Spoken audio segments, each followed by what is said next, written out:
Good morning 9th class. आज आपका जो चैप्टर चल रहा है ग्रेविटेशन, उसमें है difference between mass and weight. मैंने आपको सा काम तो भेजा था, लेकिन इसको समझ लेते हैं कि मास और वेट में क्या अंतर है। ये एग्ज़ाम में बहुत बार पूछा जाने वाला क्वेश्चन है कि what is the difference between mass and weight.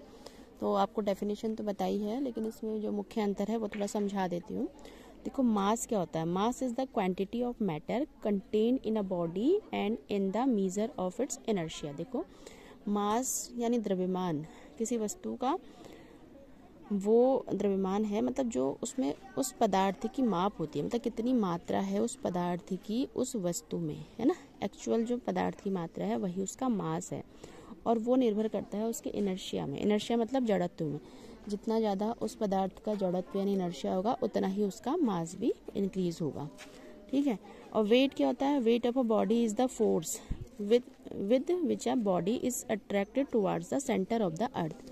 तो किसी भी जो वस्तु है उसका जो वेट होता है वो डिपेंड करता है उसके ग्रेविटी पे, है ना। जैसे क्योंकि वो ग्रेविटेशनल फोर्स के अकॉर्डिंग होता है ना, जी के अकॉर्डिंग होता है। जी को हम गुरुत्व त्वरण भी कहते हैं, तो उस पर डिपेंड करता है। तो वो इसके फोर्स के अकॉर्डिंग वो बढ़ता घटता रहता है। तो मास जो है, its volume remain constant in all location. जो मास है वो उसका जो वॉल्यूम है वो हमेशा निश्चित रहता है। मतलब आप चाहे सारा रेगिस्तान में पहुंच जाएं, चाहे आप पोल से पहुंच जाएं, चाहे इक्वेटर में पहुंच जाएं, चाहे हिमालय पर्वत में पहुंच जाएं, तो लेकिन मास कभी भी चेंज नहीं होगा, वो हमेशा कांस्टेंट रहेगा। बट जो वेट है ना, its volume change from one place to another ना, तो वो अलग अलग प्लेसों में अलग अलग होता है। जैसे कि आपको पता है कि गुरुत्व त्वरण जो जी है उसका जो मान है ना, जो एक्सेलरेशन का मान होता है जी का, ग्रेविटी जी है, वो इक्वेटर पे तो जो होता है वो सबसे कम होता है, मिनिमम होता है, और जो हमारे पोल्स हैं उसमें सबसे अधिक होता है। तो उसी के अकॉर्डिंग जो वेट है वो भी हमारा डिफर करता है। तो वेट भी जो है इक्वेटर में कम होगा, और जो हमारे पोल्स हैं उसमें ज़्यादा होगा, ठीक है। और हमने कहा था, आपको पिछले वीडियो में बताया था कि चंद्रमा में जो वेट होता है वो और भी मतलब एक कम होता है ना, 1/6 होता है पृथ्वी के वेट का। अर्थ के वेट का 1/6 होता है। तो इसको समझ जाएंगे।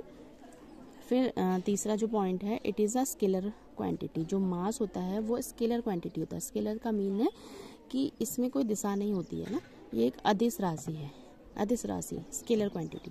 और जो हमारा वेट है, it is a vector quantity. ये वेक्टर क्वांटिटी है। इट मीन्स कि इसमें क्या होता है, इसमें दिशा भी साथ होती है, सदिश राशि होती है।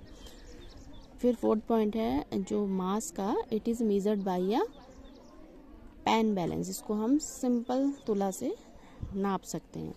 और it is measured by a spring balance. इसको हम कमानीदार तुला से ही नापते हैं, किसको, वेट को, ठीक है। फिर है मास में, mass of body is never zero. किसी भी बॉडी का मास कभी भी जीरो नहीं हो सकता, कुछ ना कुछ उसका मास जरूर होगा, ठीक है।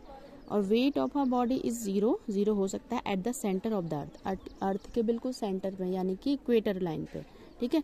बिकॉज वहाँ पर क्या होता है, जी बिकम जीरो, क्योंकि वहाँ पर जी का मान भी जीरो हो जाता है, इसलिए वेट भी जीरो वहाँ पर होता है, हो सकता है किसी भी बॉडी का। जो मास की यूनिट होती है वो केजी होती है, यानी किलोग्राम से, ठीक है। और जो वेट की जो यूनिट है, सॉरी बॉडी का है ना unit, its unit is KG. मतलब जो मास की यूनिट है वो केजी है, और जो हमारी वेट की जो यूनिट होती है वो न्यूटन्स होती है। इसको हम कैपिटल एन से भी डिनोट करते हैं। Thank you. इस वीडियो में इतना ही।